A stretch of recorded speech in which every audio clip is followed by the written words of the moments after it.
At Arizona State University, we're bringing world-class education from our globally acclaimed faculty to you. Ranked #1 in innovation for 10 consecutive years and #2 among public universities for employability. ASU isn't just ahead of the curve, it's creating new paths to success. Earn your degree from the nation's most innovative university. Online, that's a degree better. Explore more than 300 undergraduate, graduate, and certificate programs at asuonline.asu.edu. Hello and welcome to jasonnewland.com. My name is just going to smell of perfume for some reason. That's weird. It's got this big... Wow. It's almost like Vinny's just farted, but it's a nice smell. So it couldn't have been one of his farts. It couldn't have been. How strange. So yeah, welcome to me. I'm Jason Newland. This is Q&A Friday. Please only listen when you can safely close your eyes. And it is the 27th of June 2025. Ooh, that's nice. Oh dear. So, I got me questions. I'll be honest with you. I'm recording this on Saturday morning. I am. I really am. Yes. It was, oh.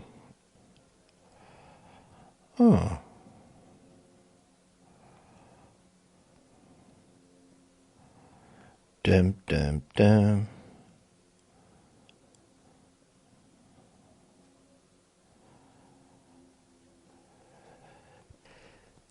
So yeah. Doing this Saturday morning. It's 9:47 a.m. I couldn't do it yesterday. I was so tired. I got home.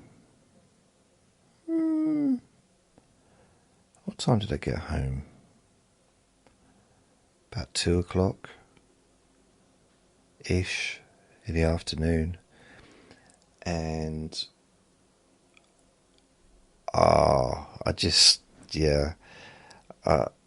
I sat for a little while and then I went to bed, went and had a lie down.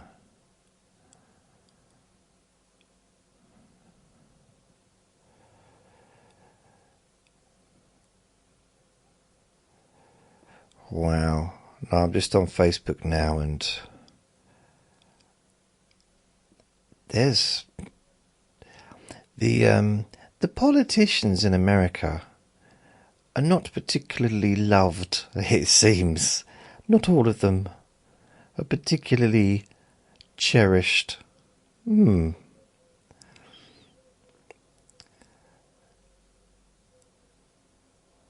Wow.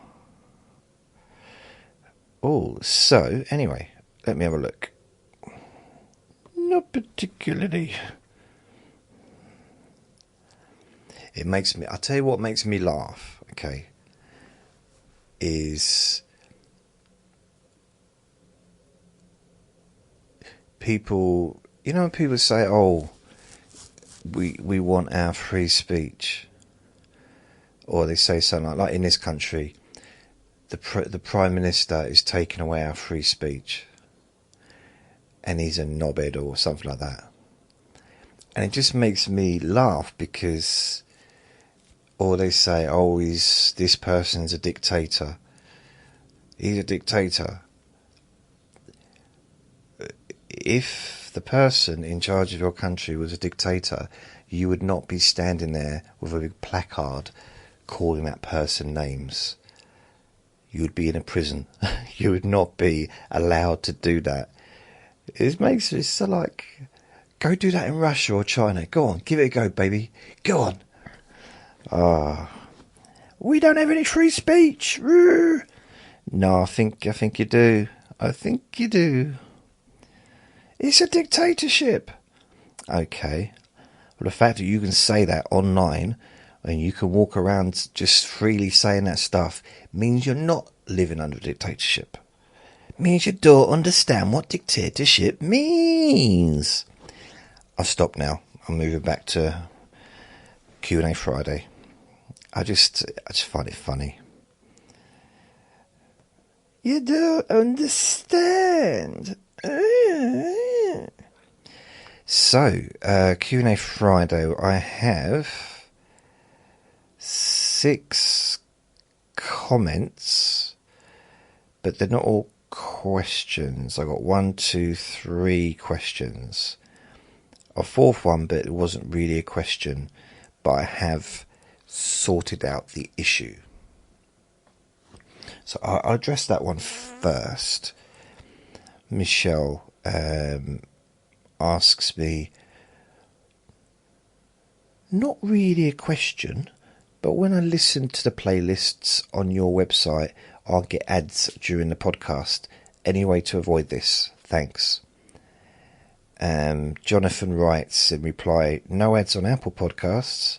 And Michelle writes, I'm trying to listen to old podcasts from 2020, not current ones. Current ones? Current ones. And basically, for anyone that doesn't know, on my website, let's have a look. My beautiful website, which is now back.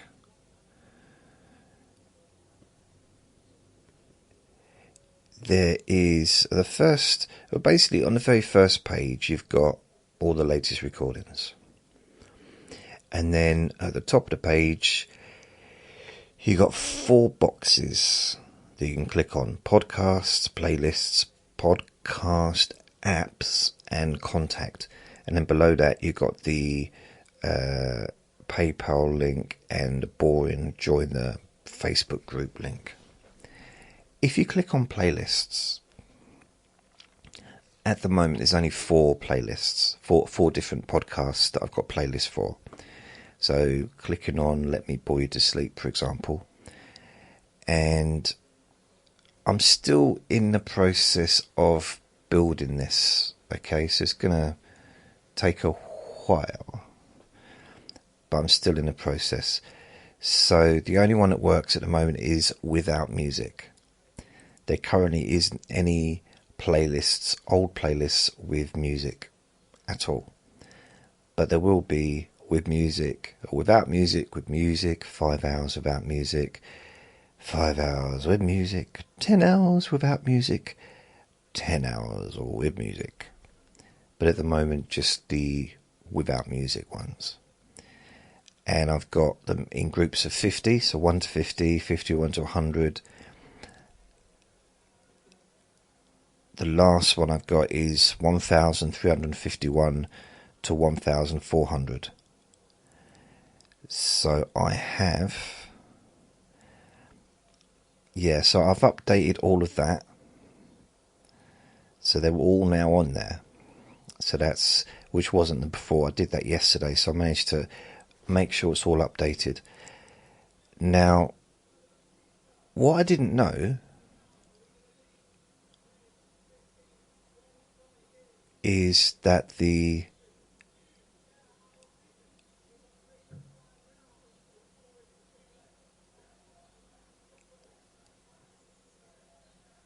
I don't know what I'm hearing. Someone's playing a movie or something very loud in the garden.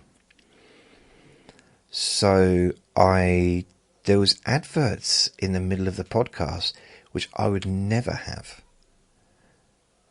Never. I would never do that. But the podcasts, because all of the new podcasts that I've done, the ones like 101 to 150, all those, I'd set those up separate, and I didn't click the right box. I didn't cancel the adverts. So adverts were playing.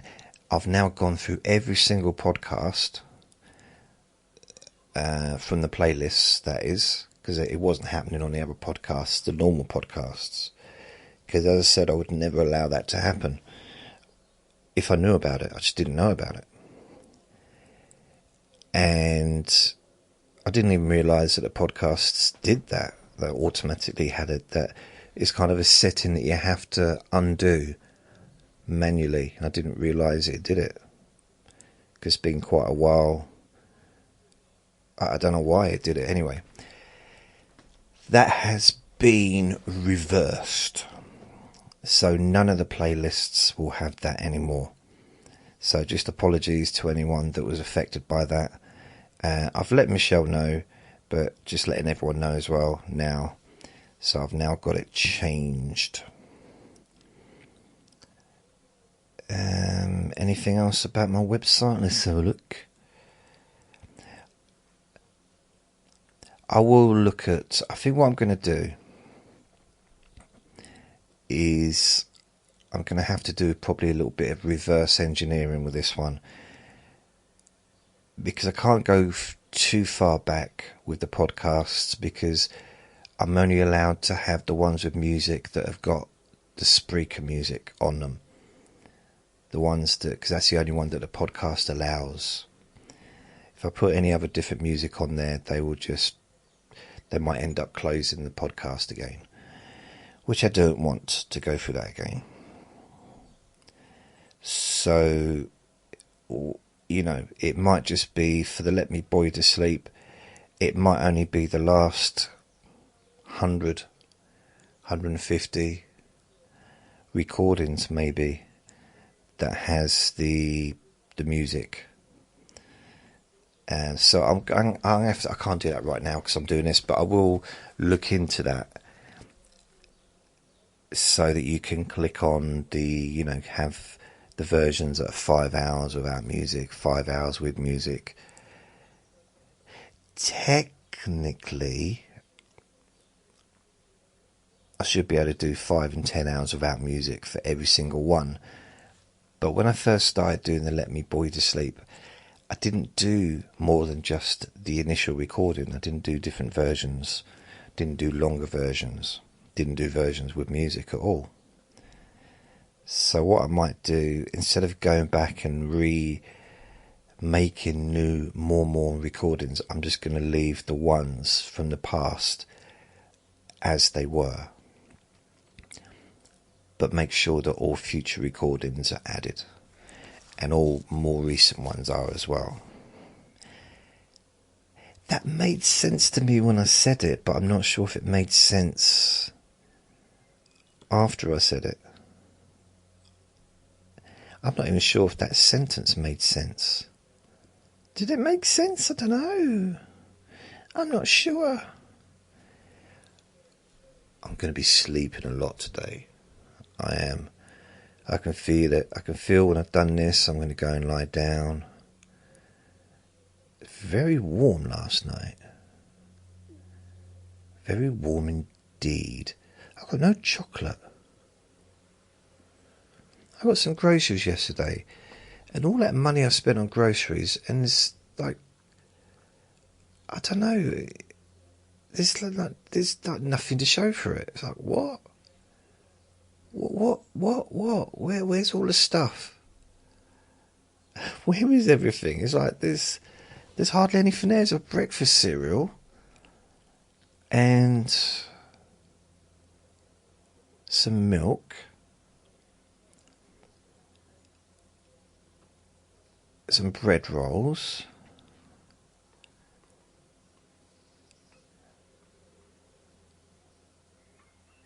yeah, there's not a lot of stuff there. I'm not quite sure how it came to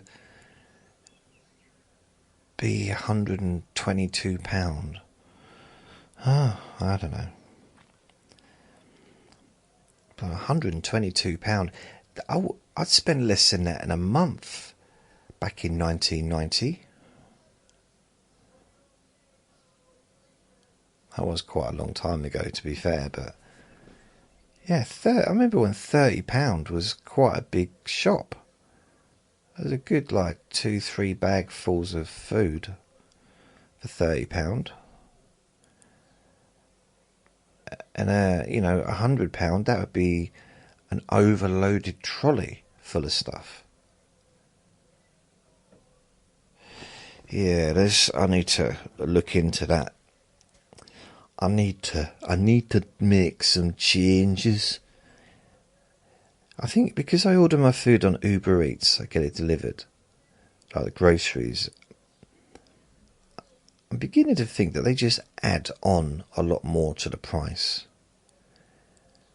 Because the delivery's £2, and maybe I can't remember if they charge any for the. There's another charge, isn't there? I'm not sure. No, not delivery. I think the delivery was. Maybe the delivery was £4. I always leave a tip of £2, which is not a lot, but it does add up over the weeks. But then I also carried all the stuff up. Oh yeah, because I got quite a few bottles of water. So that's like £4 a pack. So I got 4 packs of water.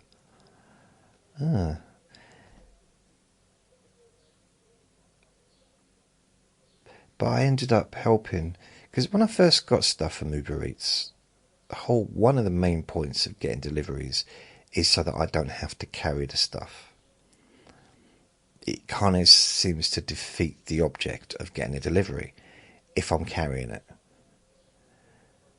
I don't know, it just seems a bit of a weird concept, really. And the more time's gone by, the more often I end up helping them with the delivery. And part of the reason I don't want to sort of carry it is because of my back. So I was trying to avoid, doing all the bending over and stuff, if at all possible. I don't know. Yeah, I seem to have. I did delivery. This is a few weeks ago. It was a takeaway delivery. I think it was pizza. Rung me up to come down and collect it. It's like, no, do you not? You come in and you knock on my door. That's how it works. It's like, since when do delivery drivers not even knock on your door anymore? I'm just moaning today, aren't I? Did you know in England, where I used to live, and probably the same in other places, maybe not London, but the same, in like towns and stuff. In the 80s, the early 80s, maybe the middle 80s, even in the 90s, I think, but definitely in the 80s, you'd order a taxi, they would knock on your door. They'd actually knock on your door to come and collect you, let you know the taxi's there. And then someone discovered the horn. And I think one of them must have seen the other one do it. I guess it's a bit like in an animal kingdom, isn't it? You see a monkey breaks a nut with a rock, like, oh, and they all start doing it. It's a little bit like that, I think. And one taxi driver saw another taxi driver not getting out of the cab, not getting out of the car, and just bibbing his horn relentlessly until the person came out. Bearing in mind, this is before mobile phones, so the taxi couldn't phone, the person in the house. And then it just became that's how it became, like everyone just bibbed their horn.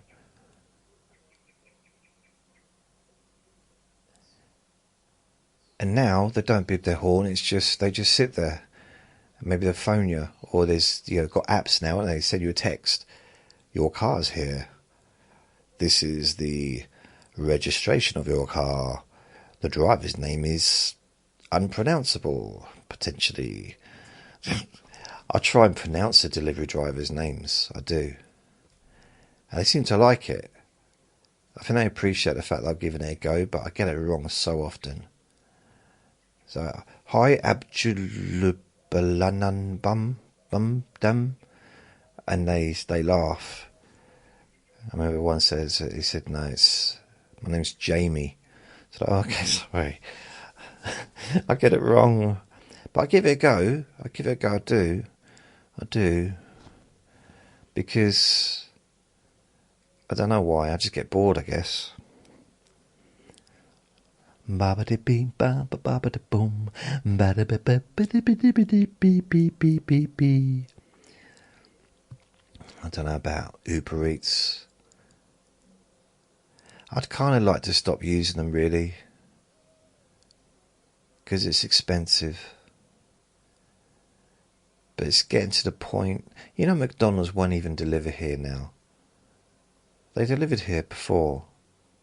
They delivered either if you went on their website or downloaded their app, or if I was to go through Uber Eats or one of the other ones, Deliveroo or whatever, and they would deliver McDonald's. Not anymore. They've decided it's too far away, which is kind of ironic because it's one of the closest places there is. I get deliveries from places way further away than that. The McDonald's here, well, the closest McDonald's probably about 5 minutes in a car from where I live. Just one straight road. It's not far at all.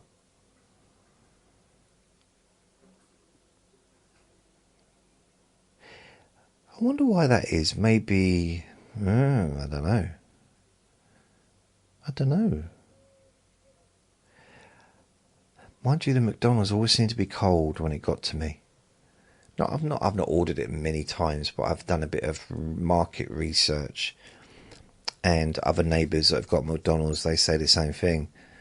And the chips are cold, or the fries are cold, and the burgers are kind of lukewarm.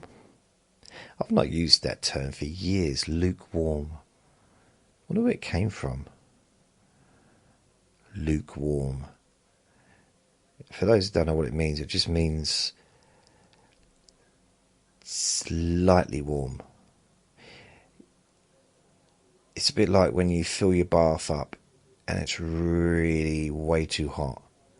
So you put some cold water in, but then you put in too much cold water in, and it goes from being too hot to too cold, too cool for a bath. It's not cold, but it's just lukewarm. And it's amazing how it's almost like 3 seconds too much. 3 seconds too much of cold water can turn it from being a nice bath to a cold bath. And then you need to put some more hot water in, but you have to unplug. You have to let some water out because it takes ages to get it hot again or warm. Strange, isn't it? It's one of those. It's an anomaly that needs to be sorted out. Forget space travel. We need to sort that one out. We need to figure out what's going on there. Anyway, Tammy is the first question.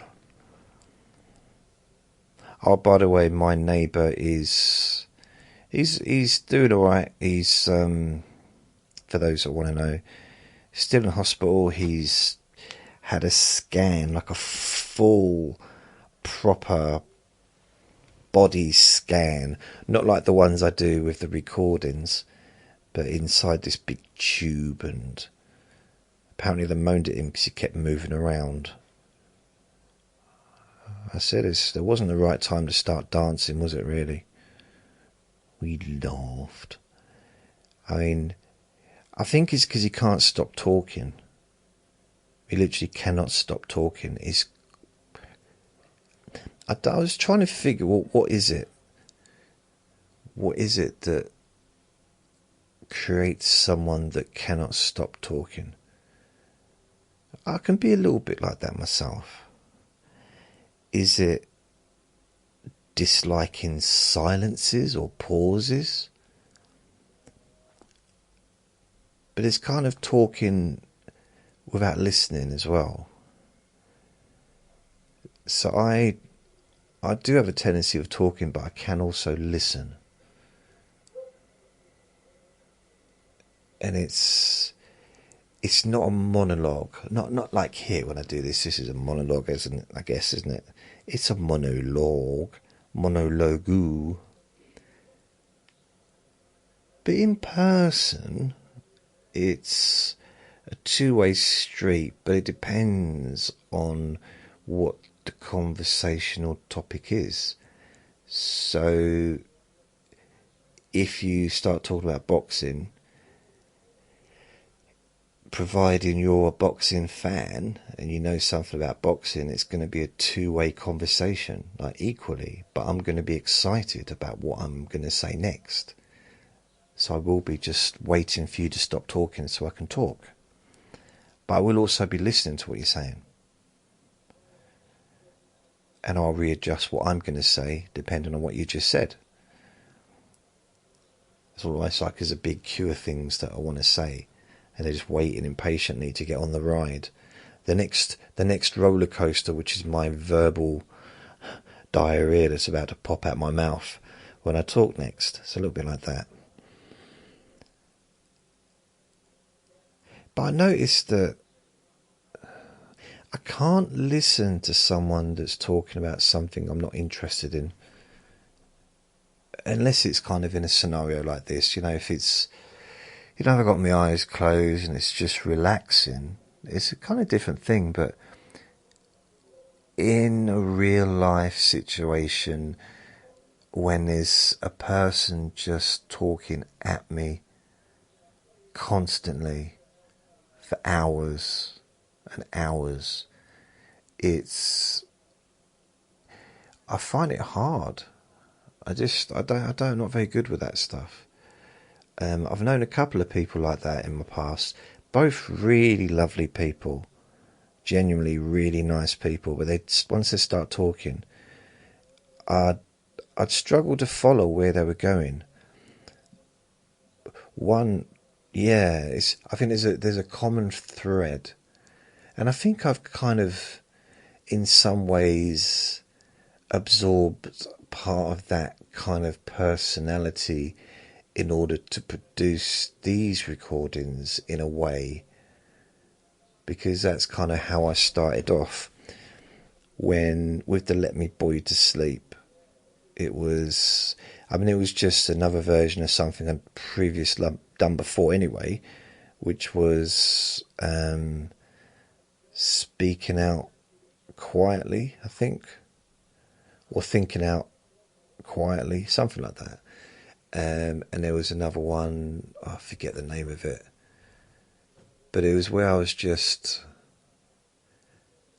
I guess, stream of consciousness, just talking non-stop. And I realised I could do it. I could do it really easily. There was no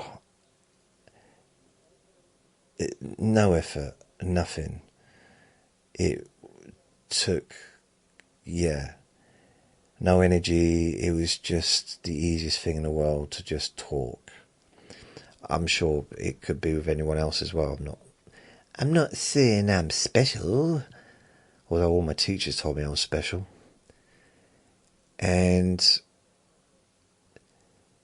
But in a real life situation, because let's say if you met me in real life, and of course as soon as you saw me you'd want to rip my clothes off.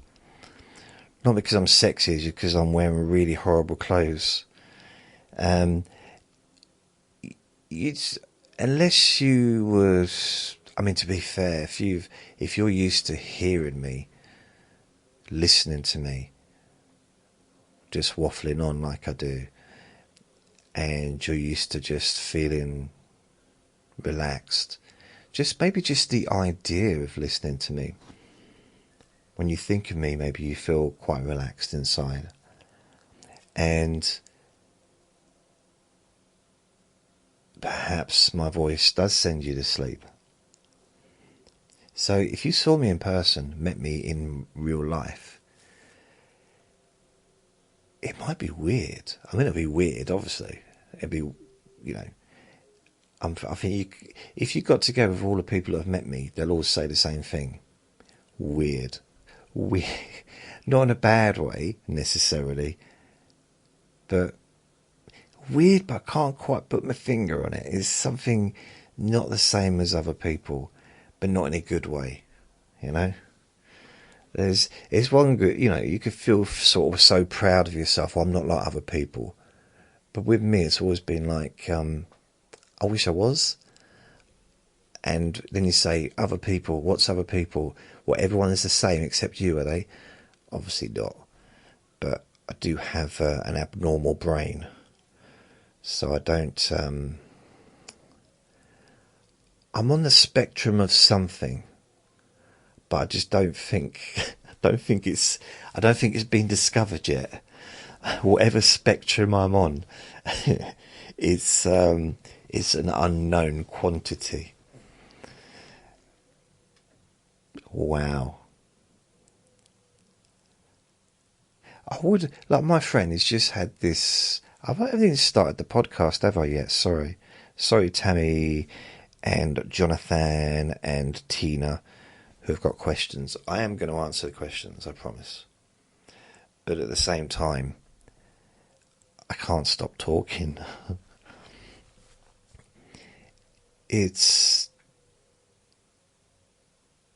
I've forgotten what I was going to say now. Now that I've interrupted myself rudely, completely forgot what I was going to say.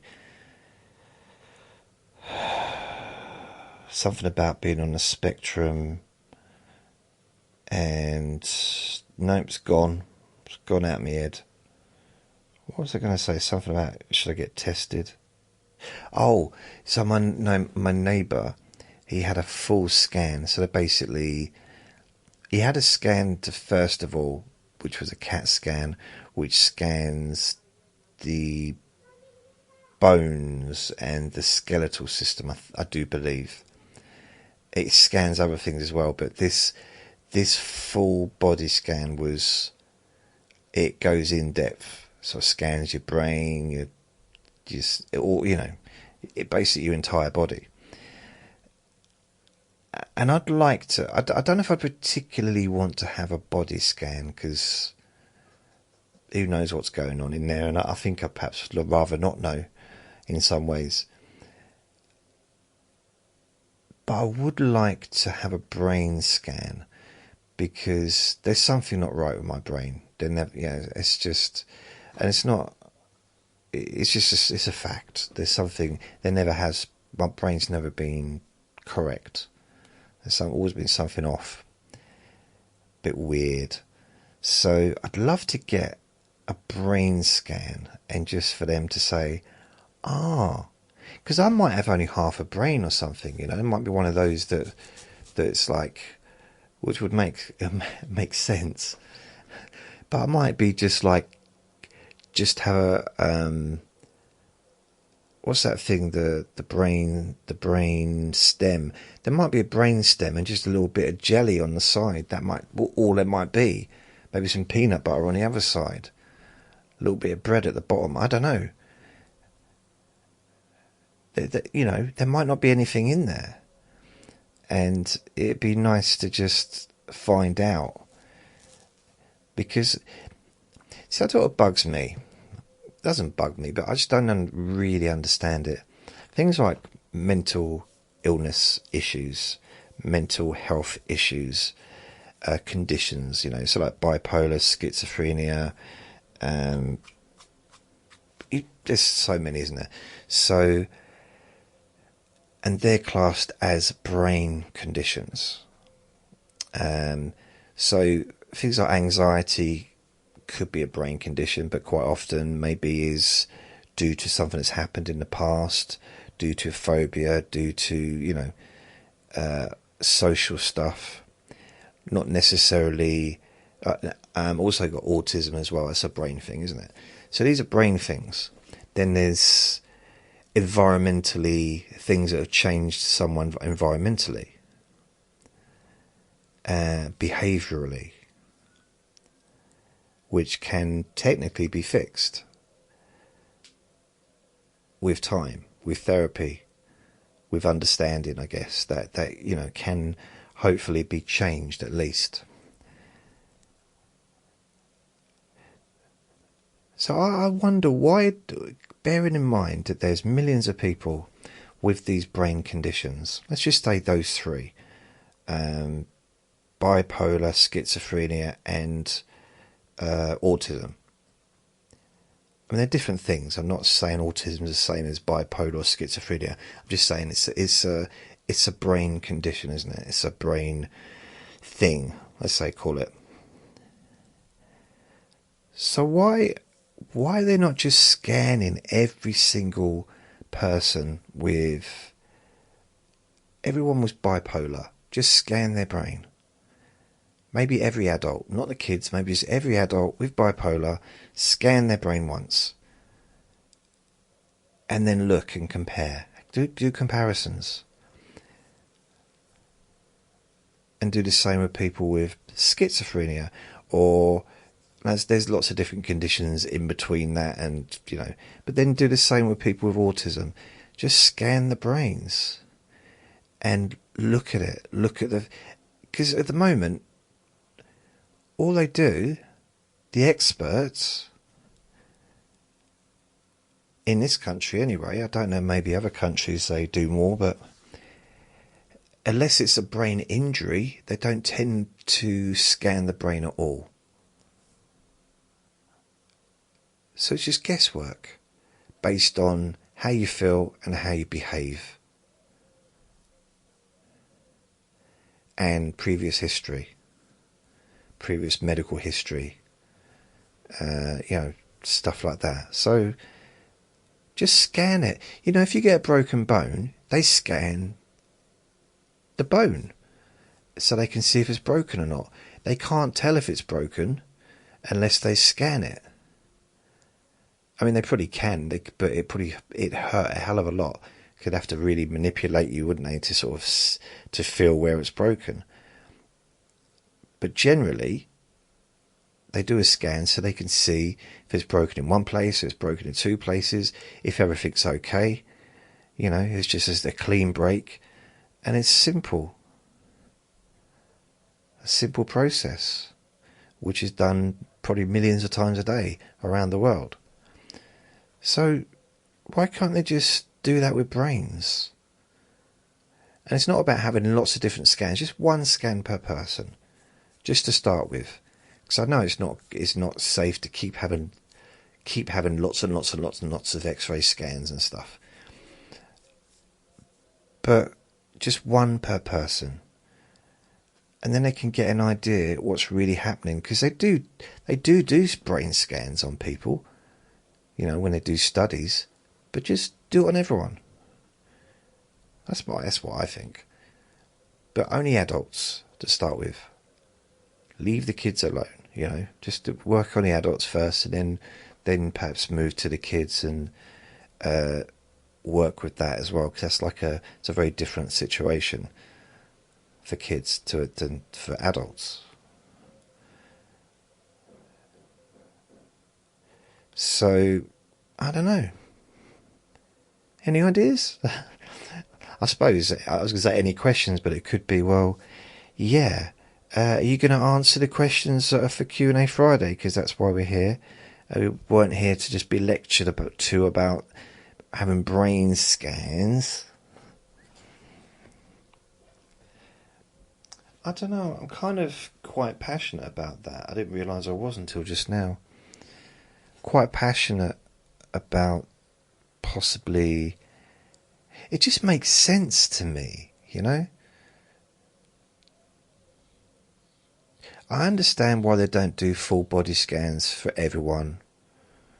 It is simply because it's too expensive, apparently.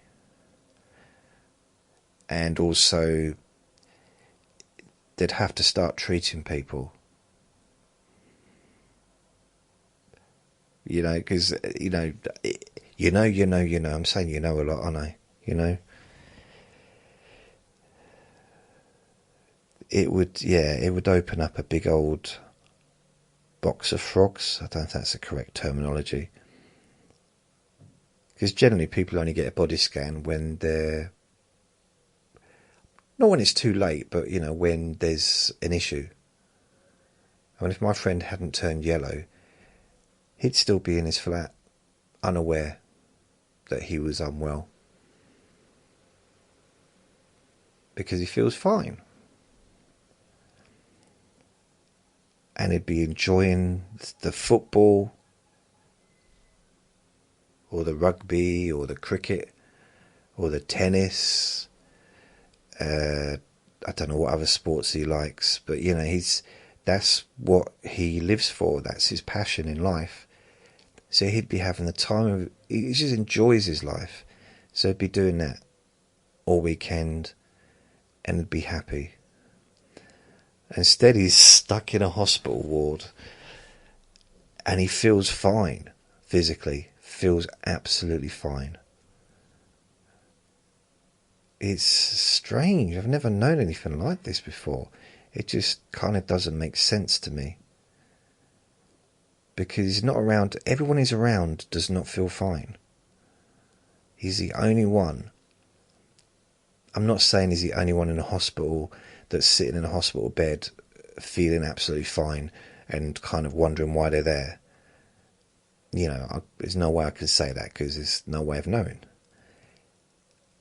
But I'm pretty sure there's not many that are just, he feels perfect, or he feels exactly how he always has.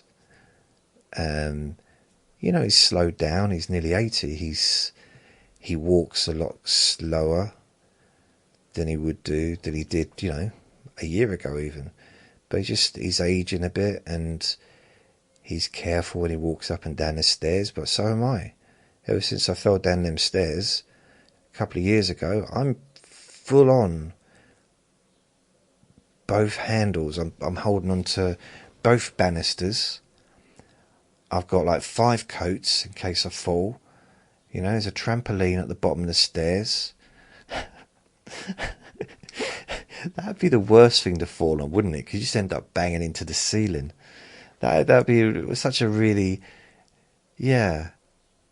If someone fell off if you were going to catch someone that was falling off a building or something, and you were trying to save them, a trampoline wouldn't be the right thing to use, would it? End up back on the building, or maybe onto another building. I wonder how much it would cost to have a brain scan. I'm going to look that up now. How much is it to have a brain scan? How much does a brain scan cost? So I'm going to put in UK because it's coming up US. It's a little bit different, I think, in the UK because after your brain scan, £335. Ooh. Oh, okay, so that's the brain scan. So if you have, this is private MRI scans. Let's have a look. I'm just brain and head scans. Ooh, MRI plus brain and head scans from £199. Nuffield Health. I think I'd probably want to use, if I put in my town to see if anything comes up, because I'd want to go somewhere that I knew, not some there's one here called scan.com. It might as well just call itself scam. I don't know, I'd be scared. topmri.com. So Nuffield Health, that's a hospital, I do believe. I'd want to go somewhere that was like well known or well regarded, I wouldn't want to just go to random places.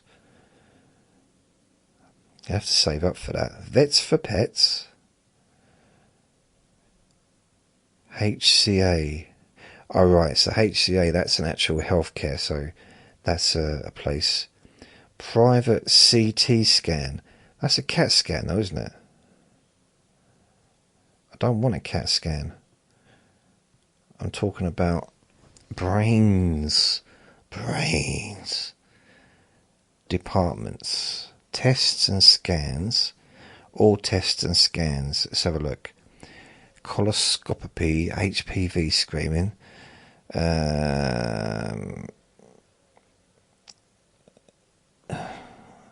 There's loads.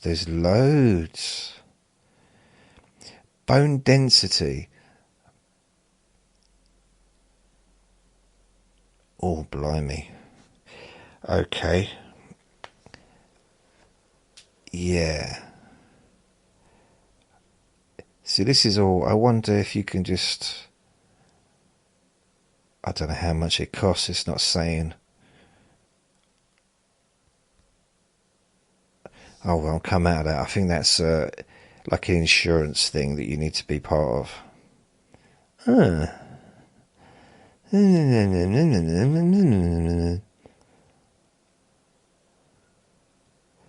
House.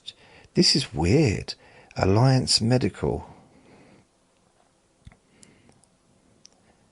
This is. Oh, look. Self-pay MRI. Have a referral. Do not have a referral. Okay. Our locations. Why is it put... Oh, there's one. It's actually in the hospital. It's actually in the hospital area. How weird. Wow. It's next to the hospital. Did it say how much? £440. I might do that, actually. Is that the whole body scan? Is that whole everything? Oh, no. It's it's £440 for one body part. Blimey. So, let's see, what body parts are they offering?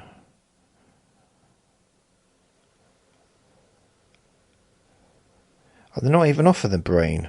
Unless it's head. Brain head, yeah. Brain head. 440. Check prices. £440.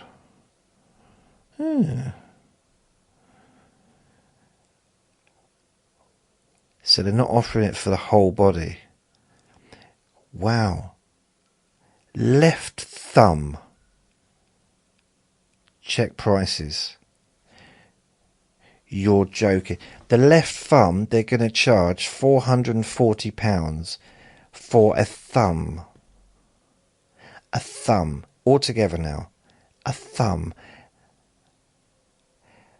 I mean, not even both thumbs. £440 for one thumb. That's... I don't know. I can't... that's...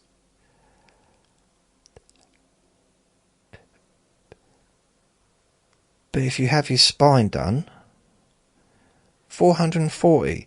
How can a spine be the same price, or a brain, the brain in the head, be the same price as a thumb? It's just all about little finger.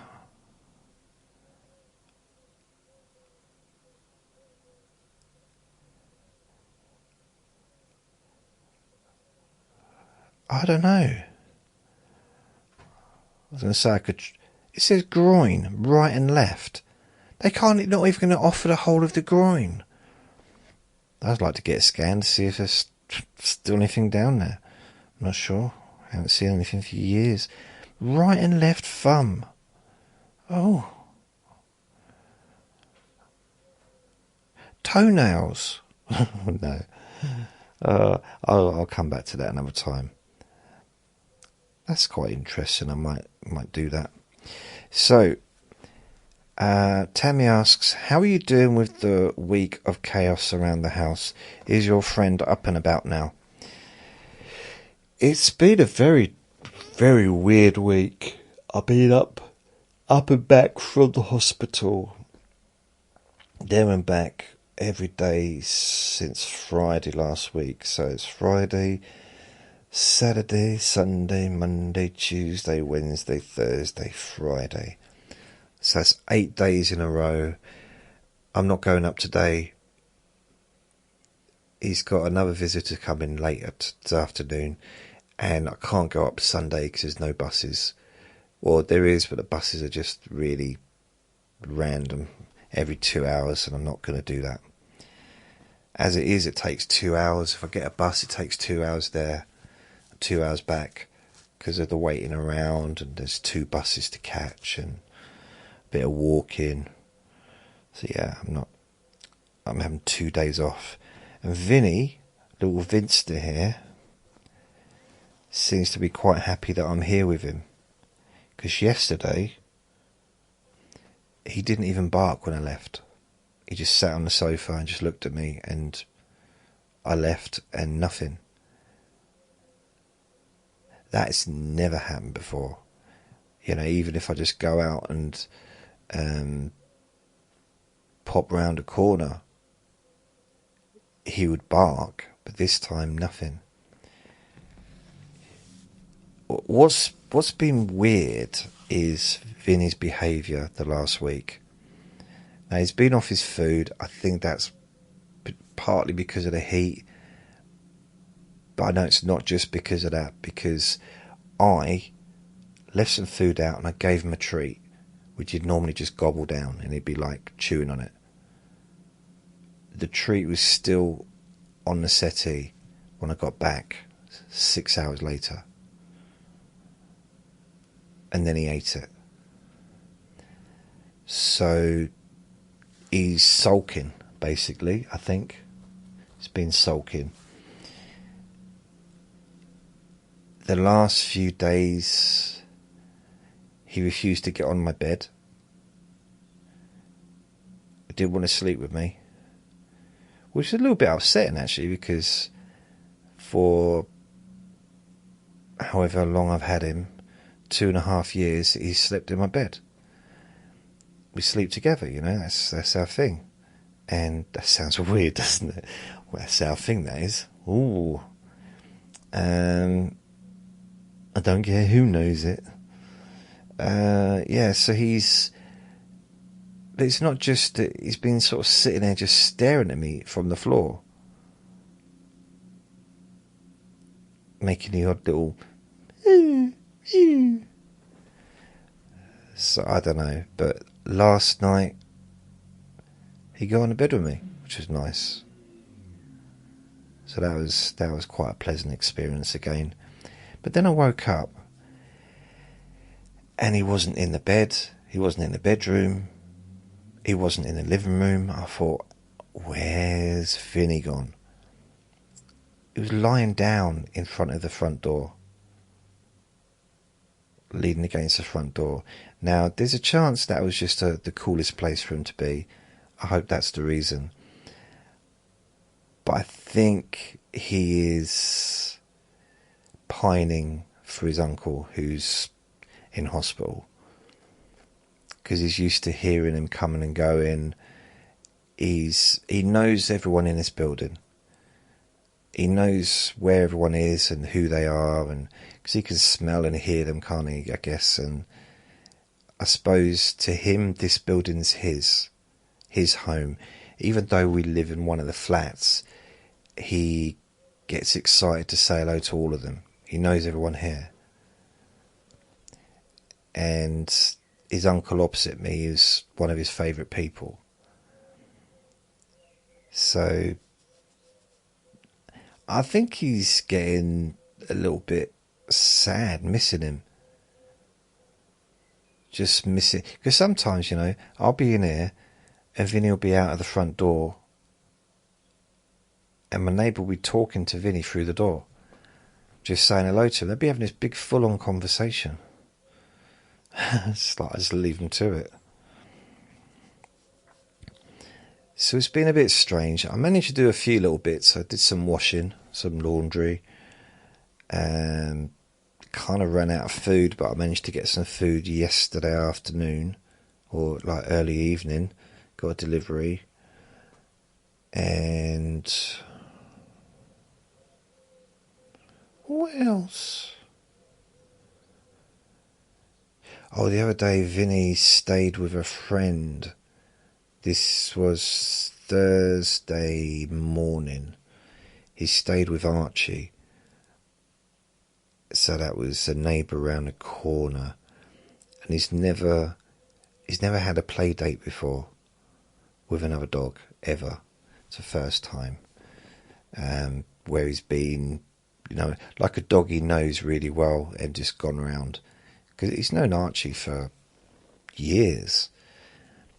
And they're like best friends, but they see each other not all the time, but usually a few times a week, depending on, if we manage to bump into them. But they just get on so well. And they had a really good time together, playing in the garden.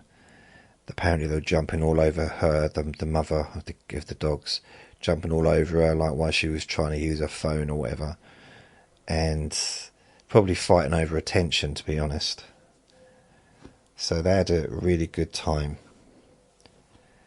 And I think Vinny, he's trying to go back there now because he wants to go back and play because he had a good time. But I can't really invite myself, can I? Can't sort of knock on the door. Can Vinny come to play, please? Can Archie come out to play, please? Can't really do that. Can we, Vinny? Not really. Not really. So he's a bit grumpy, but I think he's enjoying me being here. So he's lying down next to me. He's on his side. His feet and his hands are both all touching me. So I think he's a little bit more. He looks relaxed. He looks very relaxed. As far as my neighbour goes, it's the same. He's still in the hospital. He's chatting. He's bored, like everyone in there. He's just bored being there. He doesn't want to be there. No one does, do they, really? Let's face it. Who wants to be in a hospital? So yeah, but he's physically fine. He physically feels fine. I mean, he's not physically fine, but he feels okay. He's actually very unwell. So it's just he hasn't got any symptoms other than the jaundice. Yeah, so it's kind of, I don't know, I think this is very confusing for him. Understandably so. And he's just waiting to go home. But there are some benefits. I don't mean that. Yeah, there's some things he's getting there that he doesn't get at home. One is he's being fed 3 times a day. He doesn't eat 3 times a day at home. So I think he's quite enjoying getting food, like having cooked food. I think he has breakfast cereal in the morning, but he's having 2 cooked meals a day. He's made friends with the person sitting opposite, like next to him. So he's got a captive audience to talk to. And he doesn't have that normally because he lives on his own. I mean, I speak to him and I see him and stuff, but like me, I live on my own, so I'm used to being on my own. I think the difference between this is I enjoy the silence, the quiet. But if you brought someone in here, the chances are I wouldn't stop talking.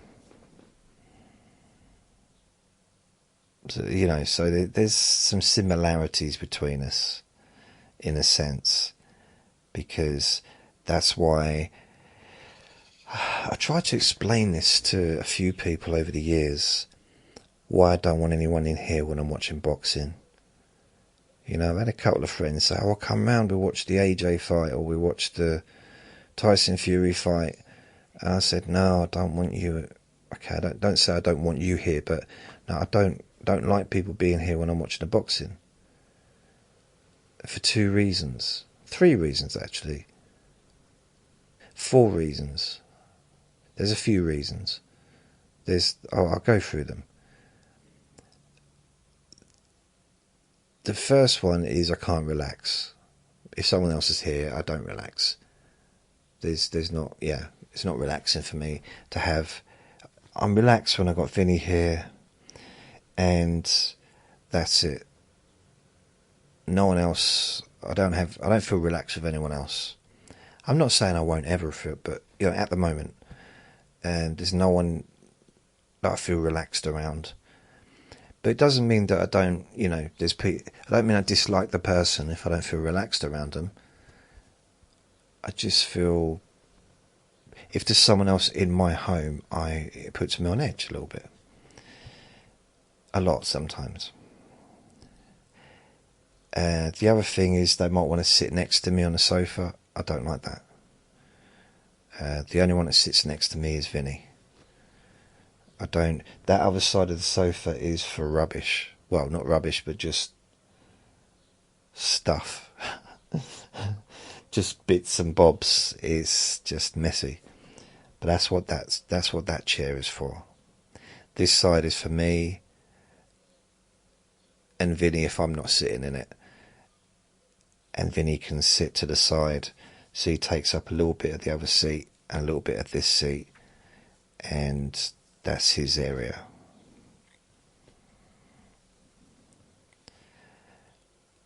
So that's 2 reasons. The third reason would be, it'd be distracting. Having someone here is a distraction, which I don't want when I'm watching boxing. Or, which is what I don't want ever, maybe. Not when I'm at home. Don't need that distraction. Generally. It's probably not true all the times, but generally.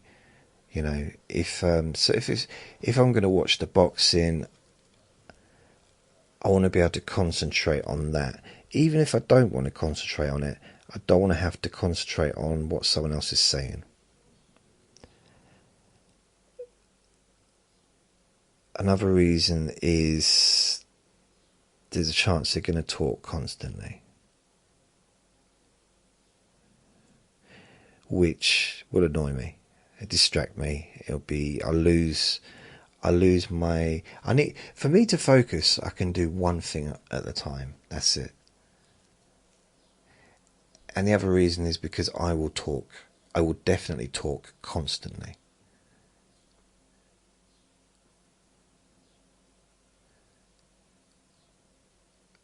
And that will distract me. Because I might end up talking about something completely irrelevant, and I'll miss an important thing in what I'm watching, whether it's a movie, whether it's a TV series, or whether it's the boxing. If I miss something when I'm on my own, I can rewind, but ultimately it's because I haven't focused. But if I miss something, an important bit of information because someone else is talking to me or I'm talking to them, that's just, can't really do that.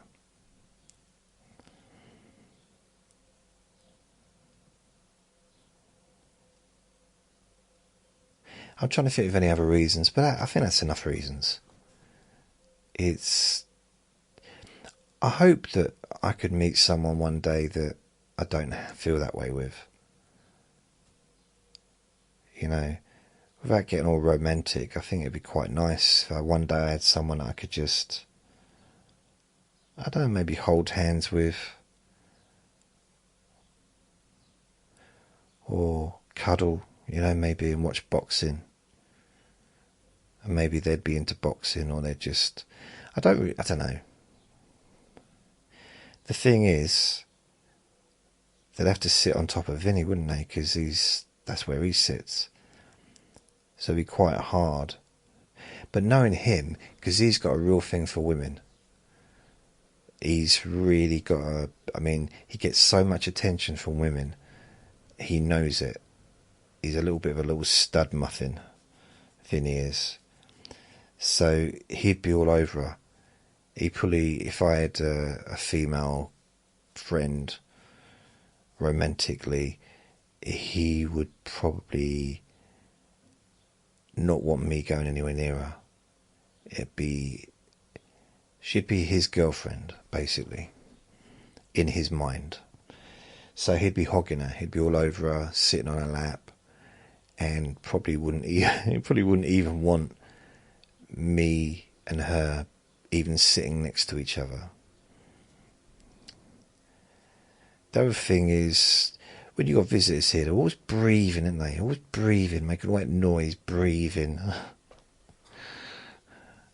I don't know. I'd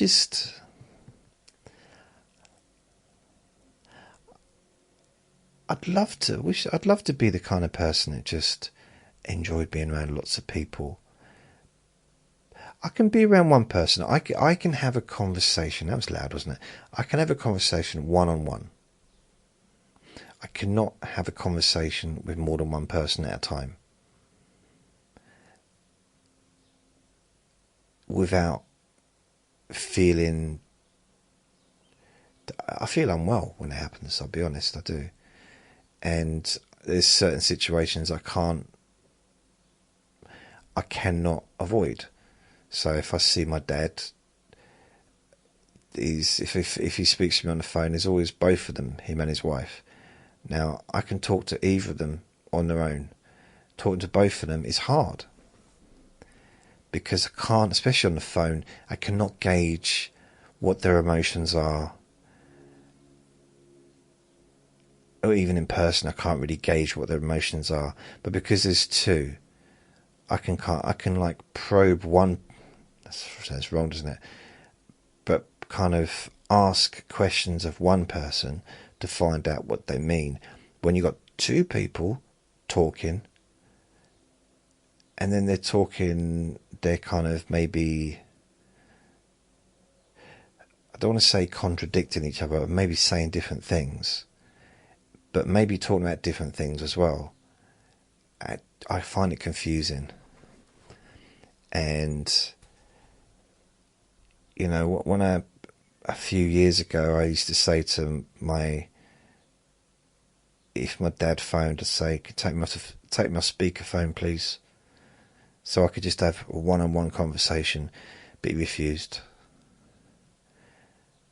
And it's just because I really, really struggle to communicate with more than one person. And this is nothing bad about my dad's wife, because she's brilliant. You know, I love talking to her one-on-one. The two of them together, I just struggle with anyone, two people. And when they're together, even in front of me, it's like, it's those silences that do me, where I say something and they're just nothing. Now, in person, you can see a facial expression. Doesn't mean I understand what it means, but it's something. And I can question it. But on the phone, when it's just silent, I can't like say, hello? Well, that's what I do. Are you still there? What are you feeling?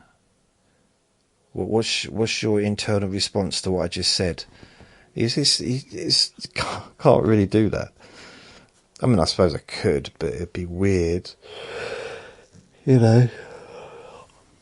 How are you both feeling specifically about the last paragraph? Is there an emotional response from what I just said? Please explain it to me in a way that I'll be able to understand. Don't know. So I've really... It's weird. I'll tell you what's weird. My neighbour, on the phone, he can have a conversation backward and forward. In person, not so much. He can, but it doesn't happen so much. It's really weird. It's like he was talking about some stuff, talking about cricket or some sport. I've told him before, when you talk about sports, I switch off. I stop listening. I've told him many times about that. But I can't say that to him at the moment, because it's rude. I mean, you could argue it was rude before, but it was truthful. And in the past we've been talking, and he'll remind me of something he said to me, and I said, I'll probably just stop listening. Which is true. Again, maybe rude, but he laughed, because I've told him, if you talk too much at me, I'm not going to hear it. I'm going to switch off. And it's not because I'm not purposely switching off. It's just I'm so bored with what you're saying. Again, that sounds rude, doesn't it? It's not in a rude way. It's just a factual thing. If it's interesting, you've got my attention. Or if it's interesting to me, I mean, if I'm enthralled. So sometimes, that's a weird thing, the amount of people I've said this to, and I don't mean to. So someone maybe I see regularly, a dog walker, maybe even a friend, someone that I speak to, say hello to, maybe someone I've known for years. And I'll say something, and I was like, zing. It's like, wow, okay. This is the first time you've got my interest since I've known you. And I shouldn't say stuff like that. But it's kind of true, because I'm all in. I'm completely focused on what they're saying. And there's nothing more important to me in that moment than what they're going to say next. It's like supercharged, super excited, majorly interested. Because I can't pretend, I can't fake interest. I can't do it. I tried to do it when I was a counsellor, and I realised I can't. But then I also realised I didn't need to, because when I was a counsellor, I was interested in nearly every situation. There was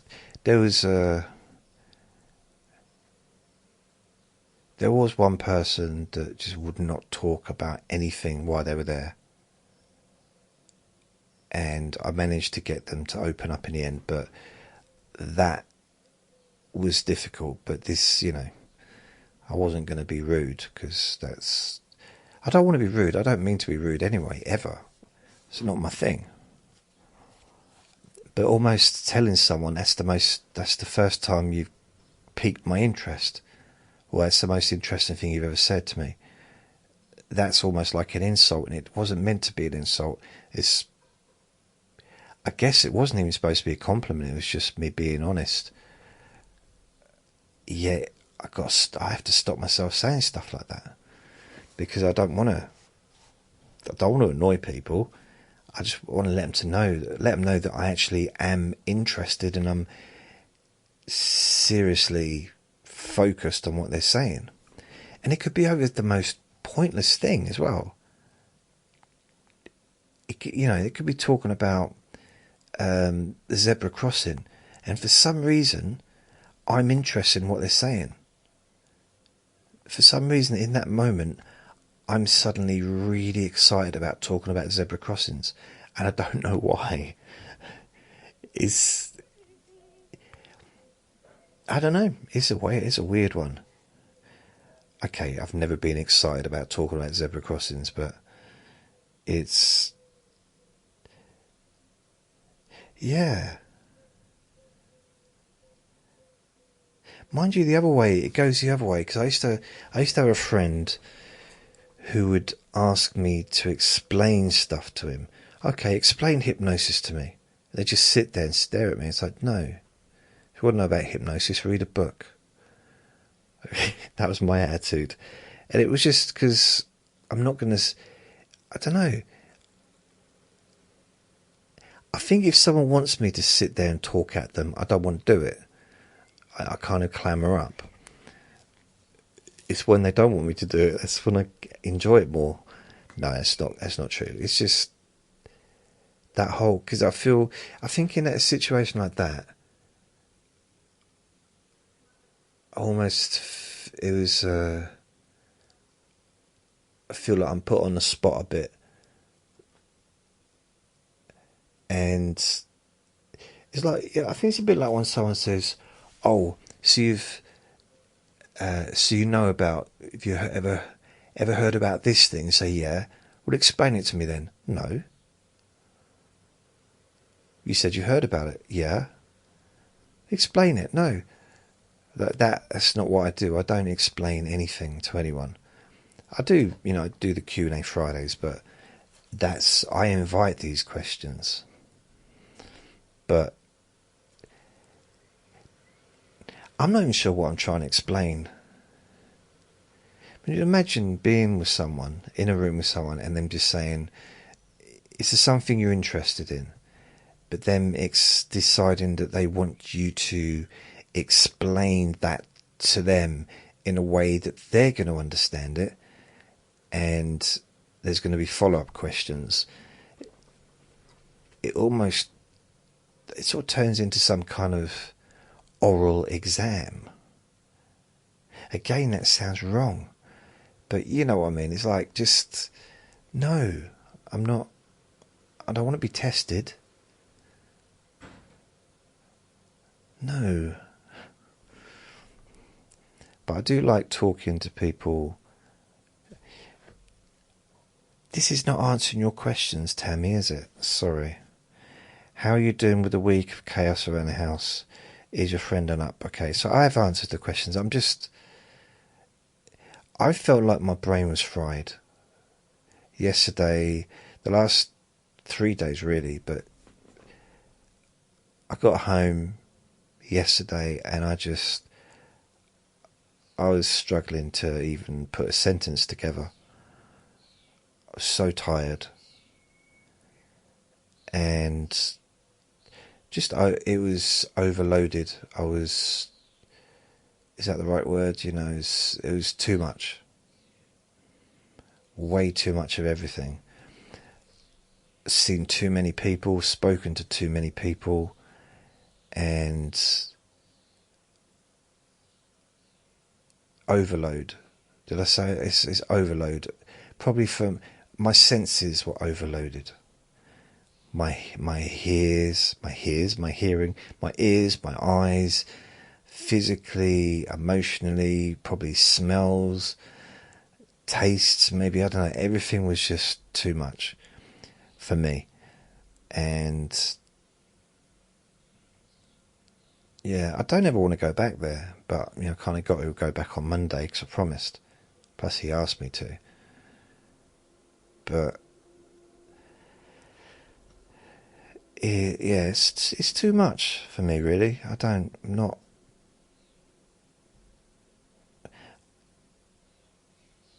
mean, also I was thinking, how often have I actually left my flat and left this area? This little area that I live. How often have I left there to wander as far as town, whether on a bus, a taxi, and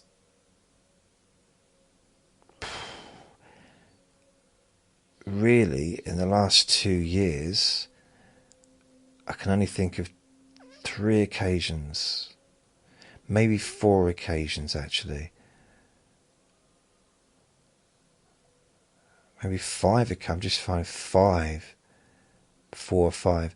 So yeah, in the last couple of years, I've left this little area maybe 5 times.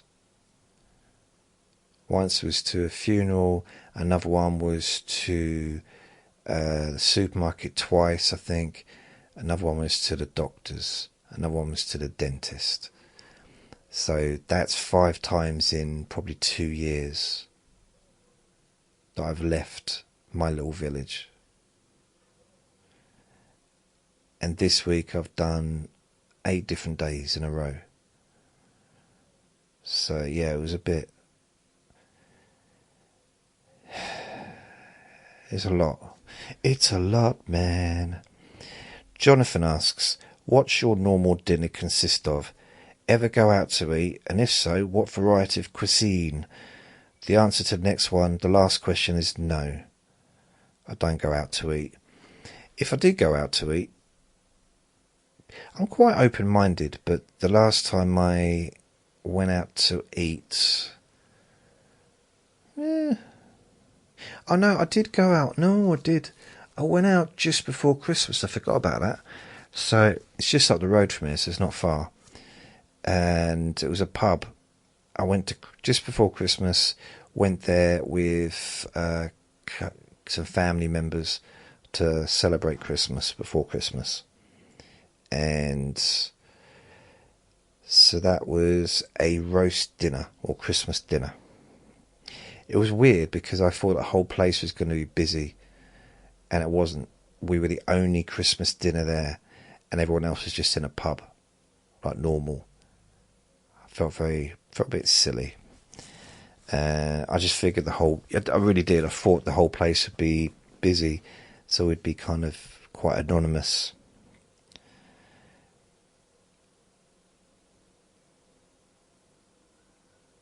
Sitting there with Christmas hats on is not something I would normally do in a pub.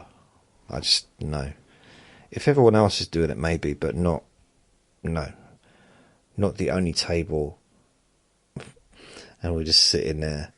It's almost like we were celebrating Christmas in the summer. That's what it felt like a bit. So that was a Christmas dinner. Other than that, the last time I went out,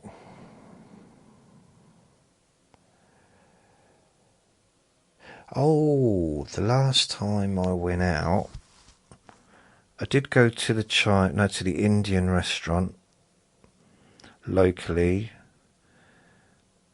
I think that was 10 years ago, 10 years, something like that. I did go to a pizza place, the Pizza Hut in town. I think that was also probably 9 years ago. 10 years ago. I used to go to the Wimpy in town because there was a time when I'd go out quite regularly, and it kind of reduced over the years. I did go to McDonald's yesterday. No, I didn't eat in, but I think it was either Monday or Tuesday I went into McDonald's and had a meal in there, which was the first time I've done that in quite some time. Yeah. I think the last time I went there was when I went to the doctor's, and the doctor's is like a little bit up the road.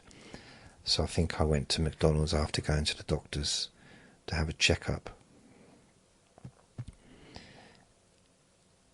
Yeah, so other than that, no, I don't go out. I don't really have any kind of fancy cuisine like French or Spanish or Italian or Jamaican or Somalian or Thai or German, or I don't know what kind of Greek. I've not really gone to many places. I mean, I have been to places. When I was living in London, there was a tapas bar, which wasn't that Spanish. I loved it. Just so many different things to choose from. It's that perfect for me.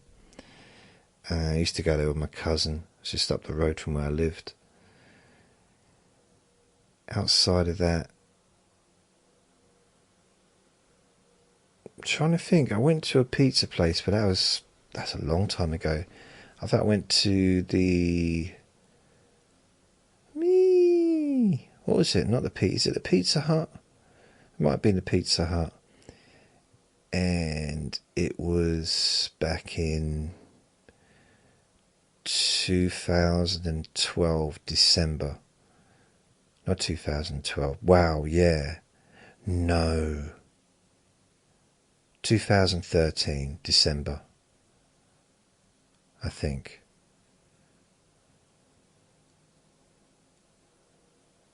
I don't even know.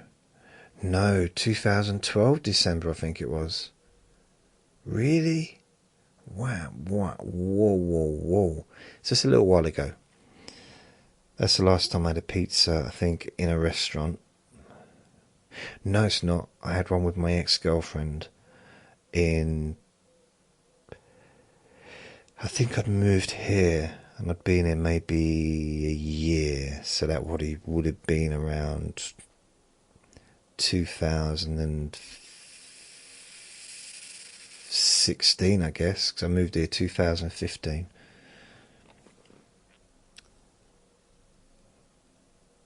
My normal dinner, at the moment I eat a fair amount of breakfast cereal, and then sandwiches or something I can just stick in the air fryer.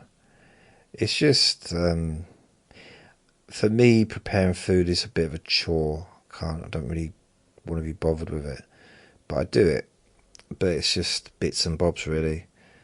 I don't really cook myself much, as in like a full meal and stuff like I used to when I was younger.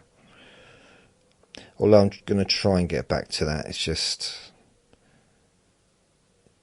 don't feel like it a lot of the time.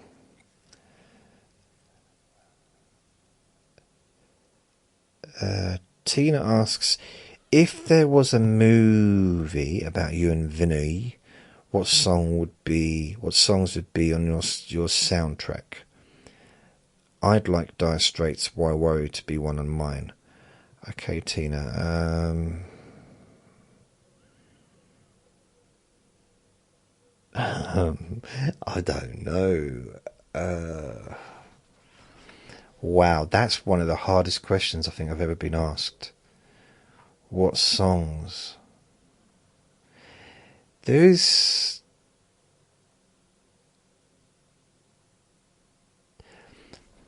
are some songs that I would have in my... If it was a movie about me, I can't think about him really. I'm not sure what he would like. But if going back in the past about me, I would mix together a scenario that happened, an occurrence, with a song of that particular period. So, for example, when I was in hospital having my appendix out, there was two songs that were in the charts, two songs that I really liked, because I asked for them to be played on hospital radio.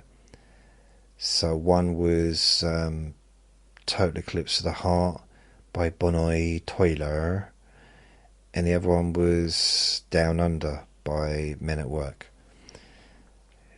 Do you come from a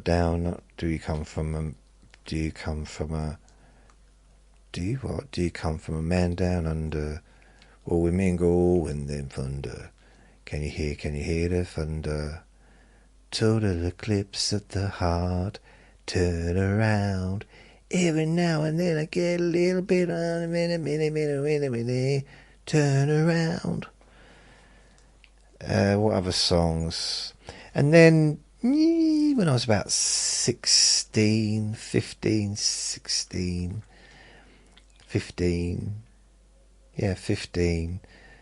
living in my step-grandmother's flat. Papa Don't Preach from Madonna, that was on. I watched that video a few thousand times. I had actually had it on video, and I used to freeze and stop it at certain points. I just, I used to enjoy watching her dance. Madonna. I was kind of really in love with Madonna at that time, I think. And then there was another period. I know I'm not including Vinny in this, am I? I'm sorry. It seems to be like a question I'd need to ask him. However strange that might sound, I'm not really sure what he'd say. There was a period that I got really stuck into this particular song, which was Blame It on the Boogie by the old Jacksons. And I don't know why I kept thinking about this song, but it was 1989, and I'd lost my previous job working in a pub. I'd walked out of that, and then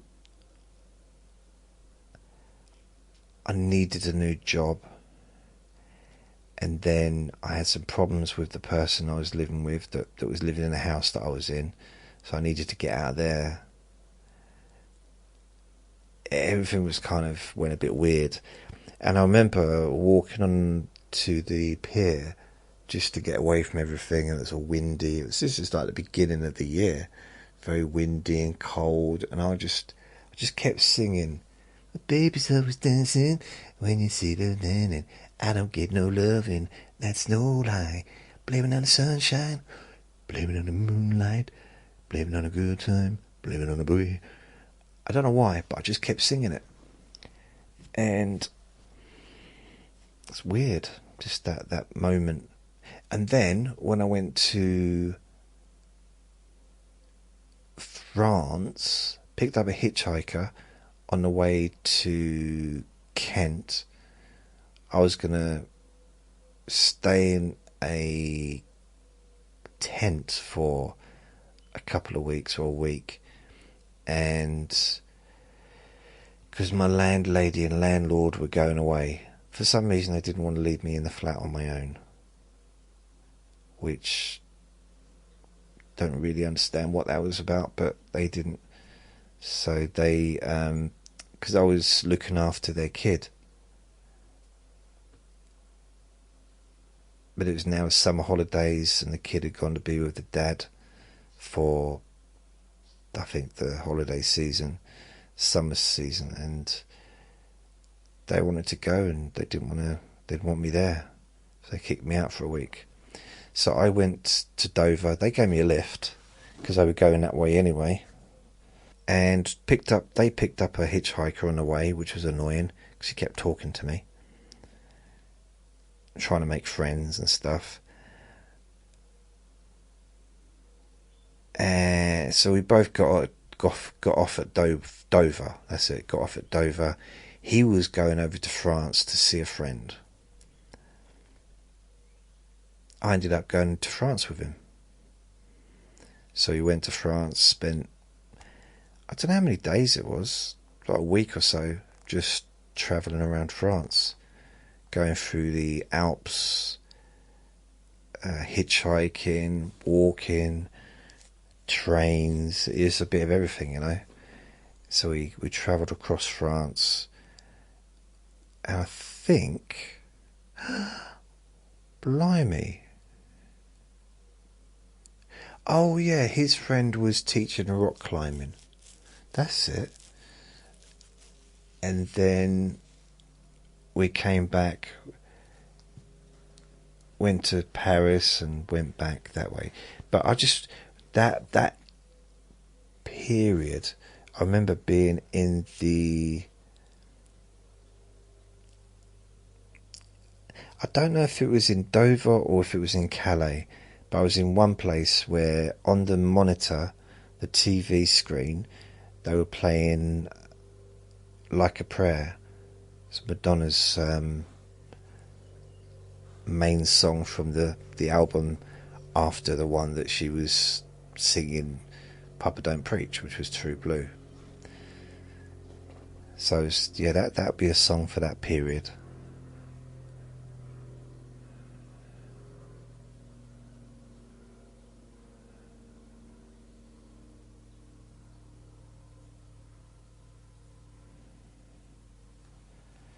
I don't know. I guess it's just different songs at different times of my life. With Vinny, I don't know what song. Yeah.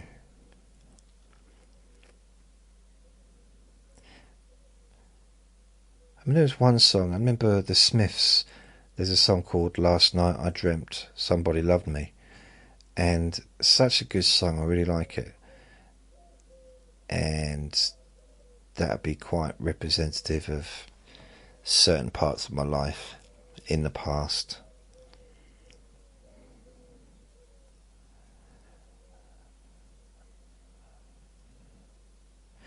Oh, there's another song when I was trying to do my dissertation for my degree. I was really struggling to do it. I mean, in reality, oh, that's loud, wasn't it, again? In reality, it wasn't difficult. I just wasn't interested in what I was doing. I wasn't interested in the subject. I was interested in counselling, but the specific dissertation I had to do, which was, I think it was it 50,000 words? I can't remember. And I did it, but it took everything. But what I did, I started listening to this song that really perked me up.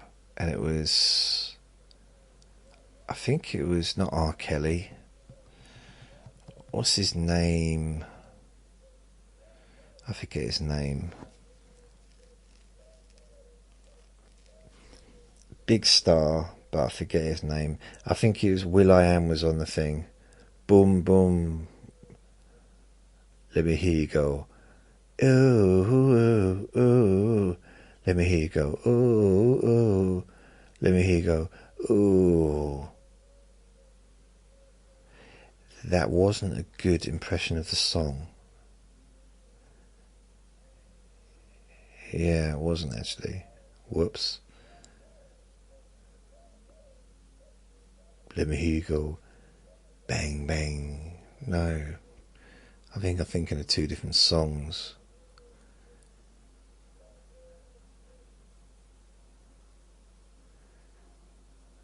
Yeah.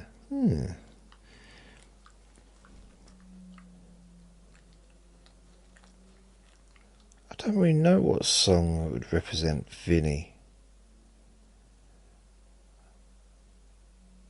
other than he's just a naughty boy sometimes. Sleeping Beauty, if there's a song there.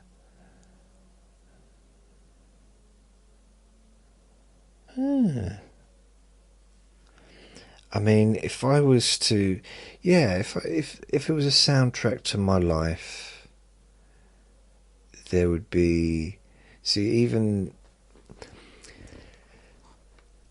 I think it's not even so much a soundtrack about what's going on for me, more just what I was listening to at that time. So when I was very, very young, I remember laying down in a bed or something, and I could see the radio, and the radio was playing Gary Glitter, I Love You, Love. It was like, I love you, love, you love me too, love, I love you, love me, love, ooh, I love you, love, and it was such a good song. I really liked it,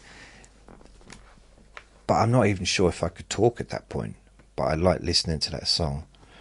Let's find out, what year was that? I love you, love. It was in the 70s.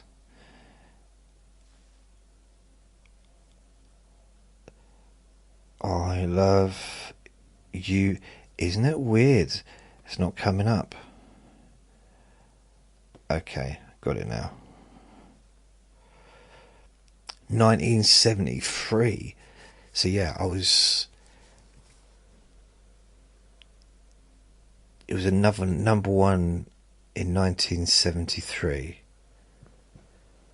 So yeah, I'd have been two and a half. I don't know exactly when it came out. Let's have a look. What month did it come out in the UK? Because they were playing it. Oh, November 1973, so I would have been 3. It spent 4 weeks at the top of the charts. Okay, yeah, so it was a really good song. So I remember hearing that and lying down in maybe it was my cot. It's weird that I've got that memory though, of being so young.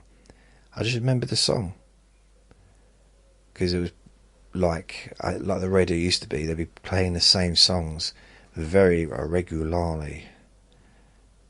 Again, I've got another memory of in the children's home in Southend on the radio, them playing Rock Around the Clock, but quite often, 1, 2, 3 o'clock, 4 o'clock, rock, 4 o'clock, 5 o'clock, 9 o'clock, rock, 7 o'clock, 2 o'clock, 5 o'clock, rock, I'm gonna rock, 6 around the clock, and I thought, I remember looking that up, Rock Around the Clock. Rock Around the Clock. So, of course, it was a huge hit in the 50s, but it also charted in the 60s and the 70s in the UK. So let's have a look.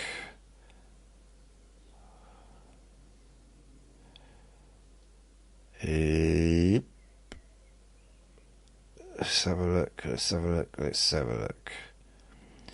So charts 1956. Oh, okay. So it charted in 1955-56. It was, a huge hit. In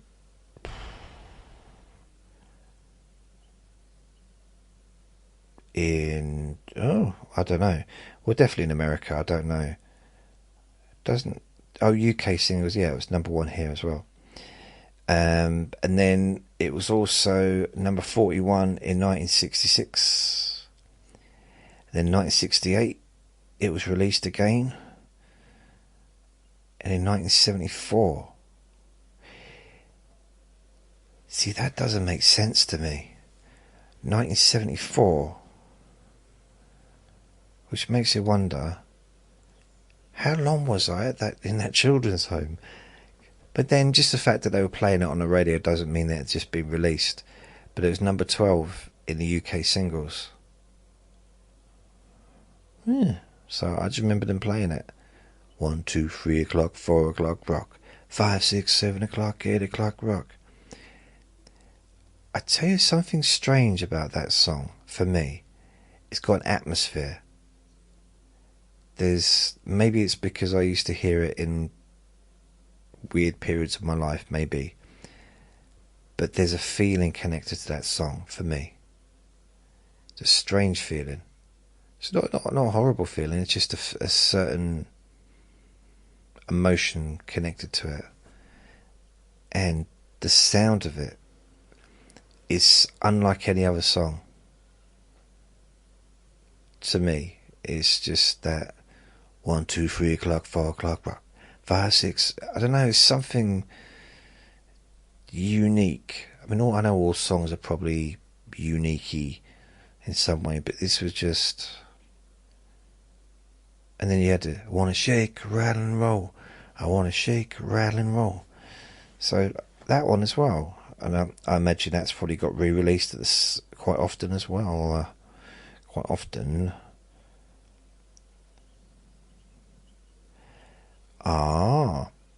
It is interesting. Bill Haley and the Comets. Is that right? Bill Haley and the Comets.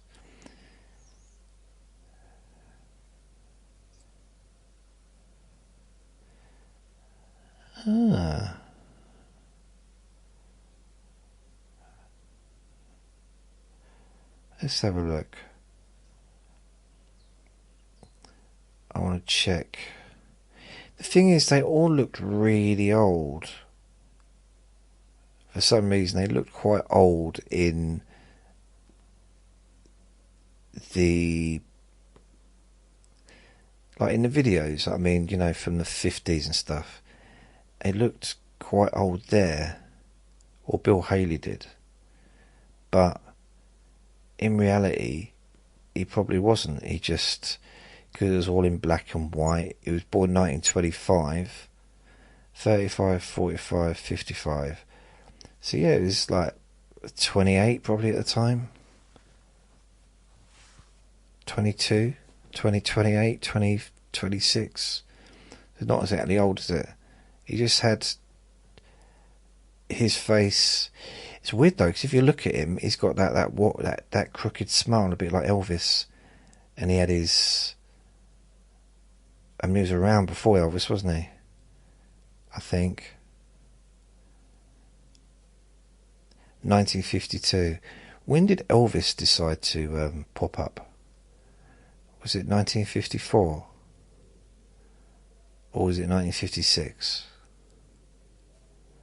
I'm not sure. I'm gonna shake, rattle and roll. I wanna shake, rattle and roll. Do do do do do do do do. Huh.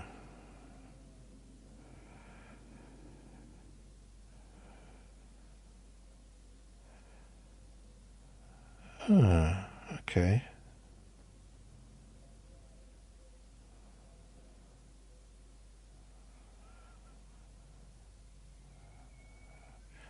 Alright, yeah.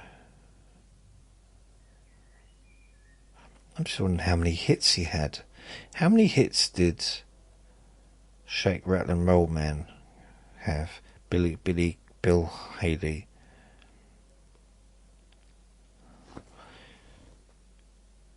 (1956) studio albums. Okay, no. Singles. I want to know about the singles. 1952. Stop Beating Round the Mulberry Bush. Okay. I will stop. Crazy Man Crazy. Patty Cake. Why does that sound familiar? 1953. Live It Up. Live It Up. Live It Up. So the US in America, number 12 on the... These are all in the top 30. So that's a hit, isn't it? Really. Crazy Man Crazy was number 12. And then Live It Up. Why does that sound familiar? Chattanooga Choo Choo. Wonder why that didn't hit. Yes, indeed. The 1954 Rock Around the Clock. And then Shake, Rattle and Roll. That wasn't as successful, but it's still a hit. Birth of the Boogie. Wasn't so much. Razzle Dazzle. Burn That Candle. Rock a Beat Boogie. See You Later Alligator. See you later alligator. Ain't a wild crocodile. See you later alligator. Ain't a wild crocodile.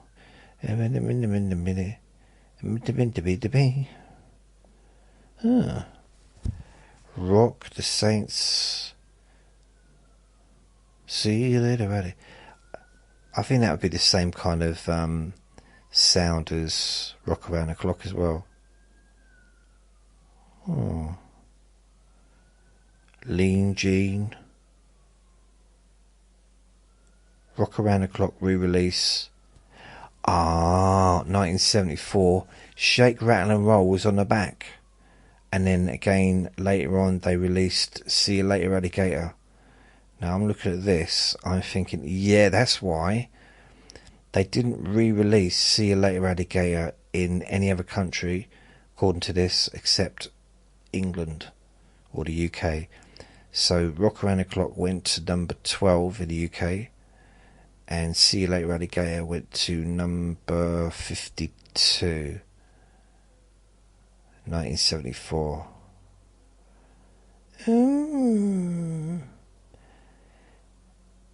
I'm sure that said 1973 though earlier. See, it's not very. This is Wikipedia, not always correct. Not always correct. Me. Oh. What have I got any emails? No.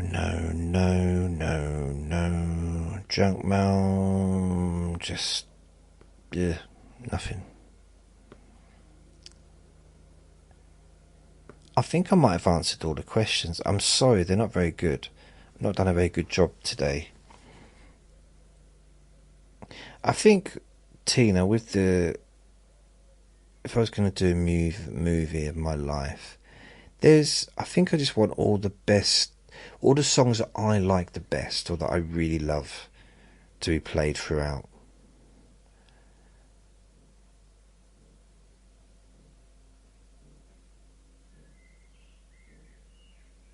But there's quite a few.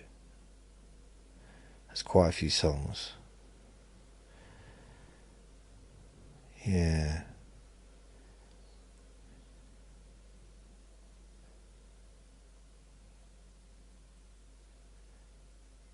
That's a lot of songs. So I'm finding myself falling asleep, so I'm going to go. Thank you. If you hear any pauses, it's just me drifting off. So thank you for listening. Remember to be kind to yourself, because you do deserve to be happy. And be gentle with yourself, because you deserve to feel safe. Lots of love. Bye.